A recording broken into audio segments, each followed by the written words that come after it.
Bueno, buenas tardes, estimados estudiantes.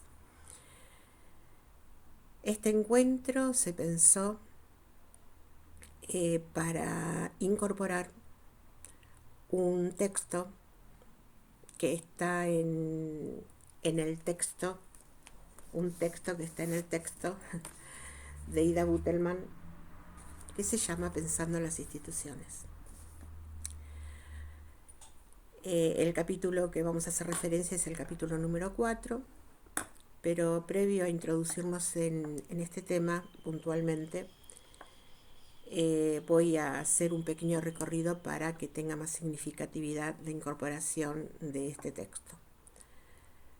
Ustedes en el espacio de la práctica están incursionando en un campo que integra todas las miradas que se centralizan luego en el funcionamiento de una institución escolar. Esa institución escolar existe tal como nosotros la conocemos hoy desde que se organizaron los estados nacionales. Esos estados, a partir de su configuración, requirieron educar al ciudadano, a partir de lo cual se empiezan a proyectar diferentes propuestas en educación para educar al ciudadano. La mayoría de los sistemas educativos que nosotros conocemos datan de un pensador fundamental en la historia de la educación, que es Rousseau. Él piensa en las escuelas por nivel, él empieza a poner la mirada central en el estudiante, en el aprendiz, y así tenemos hoy la escuela nivelada, tal cual como la conocemos hoy. En este espacio ustedes comenzaron las primeras actividades haciendo una autobiografía. El sentido de esa invitación a narrar sus trayectorias educativas es porque en esa narración ustedes van recordando las experiencias que tuvieron, que les permitieron representarse y tener una idea de qué es lo que es una institución escolar, de acuerdo a sus experiencias, a sus vivencias, a los logros, a los fracasos, a las situaciones de placer, de displacer. Ustedes dicen, bueno, la escuela del nivel secundario, en el caso que nos convoca, es tal cosa. A partir de esa autobiografía, en la cual ustedes tuvieron que hacer todo un ejercicio mental para recuperar lo que habían vivido, fueron incorporando aspectos que involucran a ese conocimiento, que es conocer ese objeto llamado escuela o institución escolar. Tuvieron diferentes acercamientos con el concepto de mapeo, porque es importante el contexto de la institución para conocerla. Tuvieron diferentes aproximaciones con la historia de la educación argentina para llegar a interpretar el porqué y el para qué de la institución escuela en diferentes momentos de la historia, desde la ley 1420 hasta ahora, en el caso nuestro. Y así fueron revisando e incorporando teoría, conocimientos, conceptos que les permiten agudizar, profundizar el campo de conocimiento para hacer análisis de las instituciones. Desde ese lugar van ustedes revisando y complejizando la mirada. Para entender el texto o los textos que están en Pensando en las instituciones, primero tenemos que saber que para estudiar la institución escolar hay diferentes miradas, básicamente para analizar por qué una institución entra en crisis. En algunos casos, a lo que se apela es a pensar la institución como un marco de trabajo pedagógico donde actúan diferentes agentes educativos y cuya organización está normada por leyes, resoluciones y demás normas que se van consolidando a través del tiempo.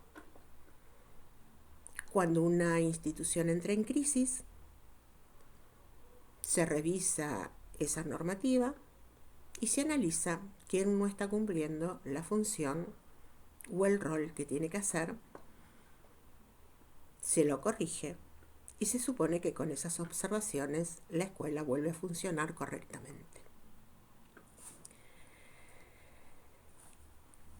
Este modelo evidenció que no siempre ayuda a que se resuelva la crisis de una institución. Y mucho más, se consolidan nuevos interrogantes a partir de la crisis del proyecto de la modernidad que se evidencia claramente en las dos guerras mundiales, donde el proyecto moderno de igualdad, prosperidad, desarrollo de los pueblos, justicia y demás, evidentemente fue una utopía que no se cumplió. Entonces, como los estados nacionales se organizan en instituciones, cuando la sociedad entra en crisis, entran en crisis las instituciones, y entre ellas las instituciones escolares. Crisis que hasta ahora, con diferentes momentos más o menos difíciles, hasta el día de hoy no se ha resuelto. Ante esta permanencia de la crisis institucional, que se estudia desde muchísimos autores, aparece una nueva forma de mirar y de conocer y de analizar la institución, que proviene de las miradas de las pedagogías críticas, contrahegemónicas de las pedagogías positivistas de la modernidad. Y así aparecen nuevas formas de conocer ese objeto institución-escuela. Y aparecen investigaciones y teorizaciones como las que se plantean en Pensando las instituciones, o también como las que se plantean en un texto de Lidia Fernández que se llama Instituciones escolares en crisis o algo parecido, cuyo texto yo tenía, acá está, ya se los muestro. Otro texto en esta misma línea es Instituciones educativas de Lidia Fernández. Estos textos van un poco más allá de lo meramente descriptivo, analítico del modelo que yo les había planteado que recurre a la normativa y a quien cumple o no con el rol que se le encomienda. ¿Por qué va más allá? Porque trata de desentramar, de desentrañar aquello que no está dicho en la institución, lo que está oculto, lo que está silenciado, porque las acciones de los seres humanos muchas veces tienen que ver con cuestiones subjetivas que movilizan mi actuar. Pero como hay cosas que no quiero decir o que no puedo decir en un ambiente formal, resisto,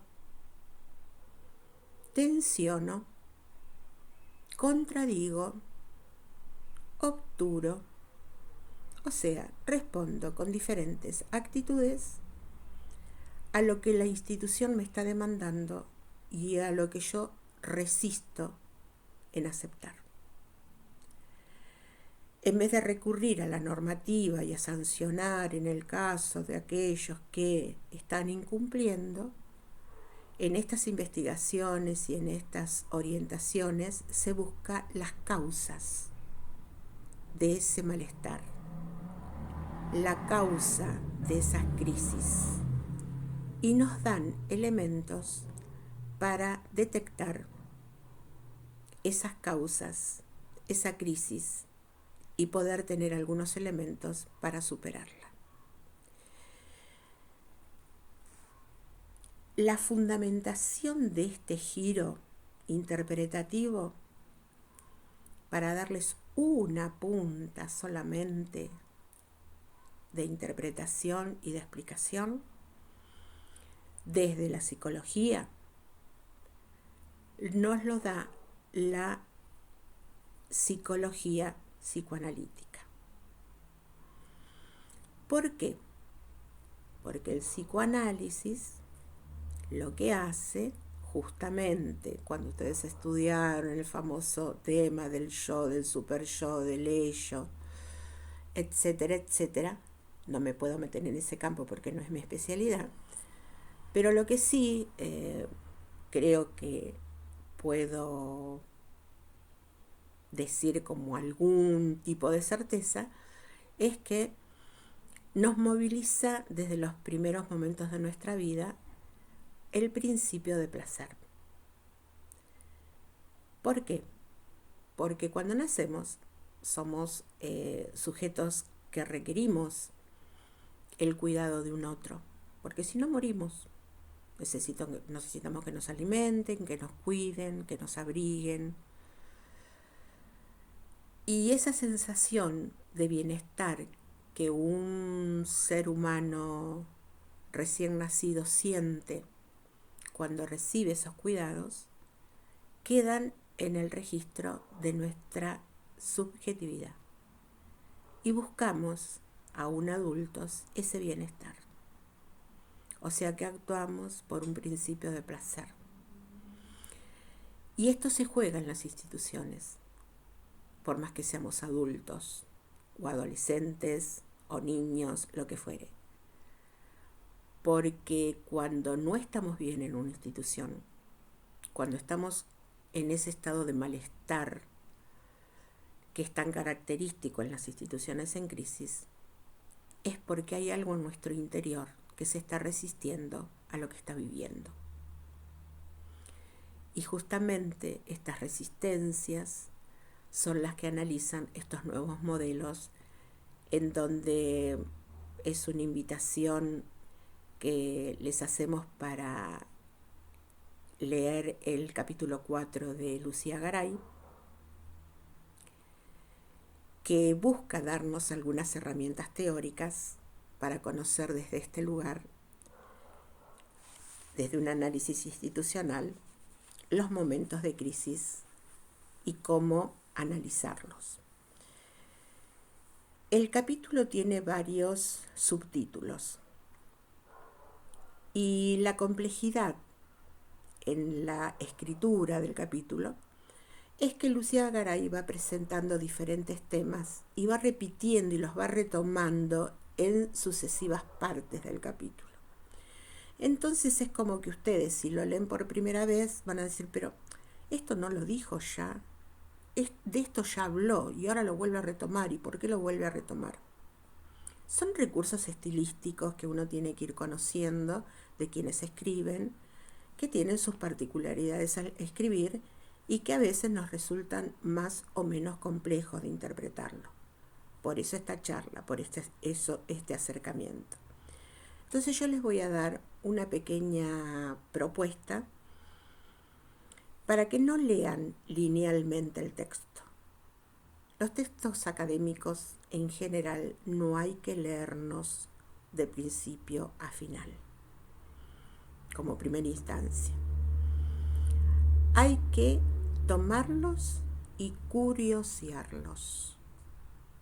Es como cuando alguien quiere tomar una decisión sobre qué cosa elegir, lo lo mira, lo revisa, analiza colores, formas, si son alimentos, sabores. Miro, pregunto, para tomar decisiones. Lo mismo pasa con los textos académicos. A los textos académicos tengo que ir por sucesivas aproximaciones. ¿Cómo se hacen esas sucesivas aproximaciones? Primero sabiendo de quién estoy hablando, quién es la autora, o los o las autoras. ¿Cuáles son los recursos que ustedes tienen? Que en mi época, entre paréntesis, no existían. Internet. Lucía Garay. ¿Quién es Lucía Garay? Ida Guttelman. ¿Quién es Ida Guttelman? Voy, busco, miro. Y así voy conociendo a mi interlocutor. Porque el texto es alguien que está hablando. Y con ese alguien que está hablando yo tengo que dialogar. Tengo que aceptar algunas cosas que dice. Otras me van a hacer ruido y no las voy a aceptar. No estoy de acuerdo con esto que dice. O sea, dialogo con el texto. Para dialogar con el texto, tengo que leer los títulos, los subtítulos, y antes de meterme en la lectura, pensar, con este subtítulo, ¿qué espero encontrar yo como contenido? Y ahí voy armando ideas, voy armando hipótesis de lo que voy a encontrar. Después me acerco nuevamente al capítulo y empiezo a mirar los primeros párrafos y los últimos párrafos de cada parte. Y sigo revisando, lo que yo había pensado, no, parece que es otra cosa, a ver de qué se trata. En este camino sinuoso de ida y vuelta con el texto, en forma no lineal, sino por partes, yo les invito a que primero indaguen en una secuencia que me parece que puede ser aclaratoria, después ustedes dirán si sí o si no. Lo primero que tienen que revisar en ese capítulo, que está casi al final, ¿por qué lo político incide en las instituciones? Hay un subtítulo que se dedica a eso. Lo buscan, lo analizan, lo miran, escriben las dudas, lo que no entendieron, lo que entendieron, lo que creen haber entendido pero no están seguros o seguras. Van haciendo un registro personal de ese subtítulo. ¿Por qué? ¿Cómo? ¿Qué dice de la incidencia de lo político en la institución escolar? ¿Y por qué lo pongo en primer orden y no a lo último como ella lo pone?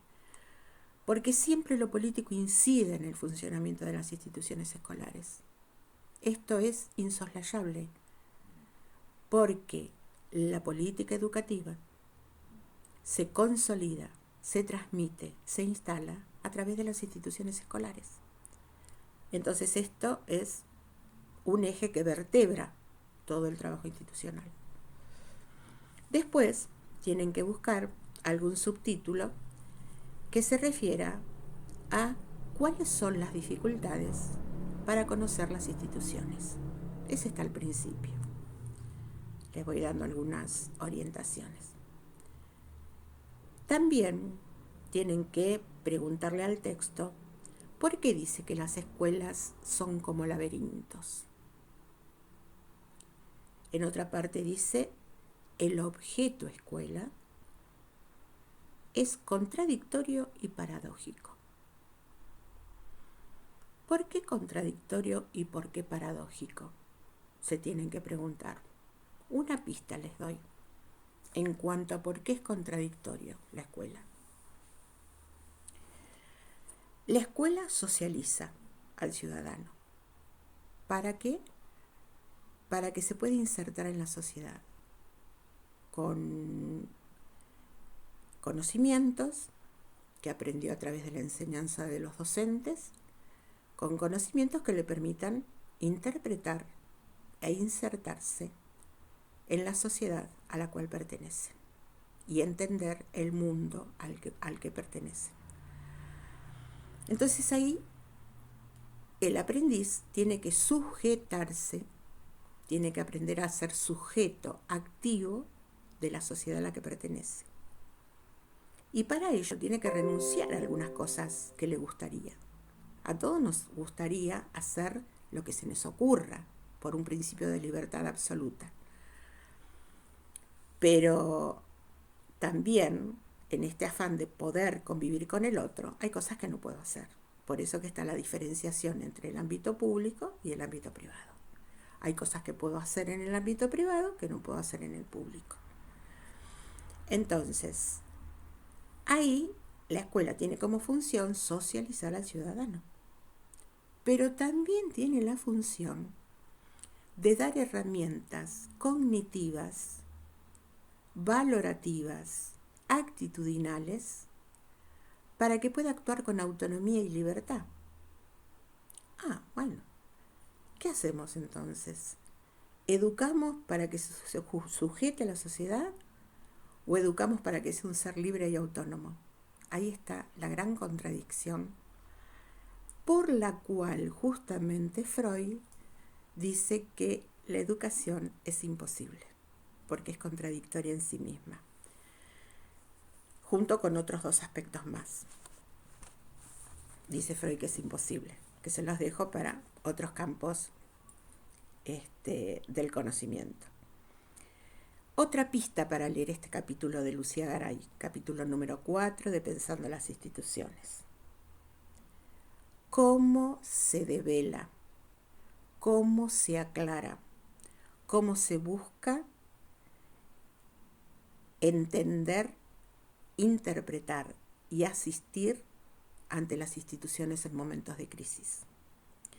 Y dice que hay que abordar ese conocimiento, esa indagación, a través de lo institucional, a través de los sujetos que actúan en esa institución y a través del contexto. Y llega así, en ese recorrido, al concepto más importante, a mi criterio. Ustedes discutirán después si es así, si lo ven así o no, que es la escuela como empresa y la escuela como institución de existencia.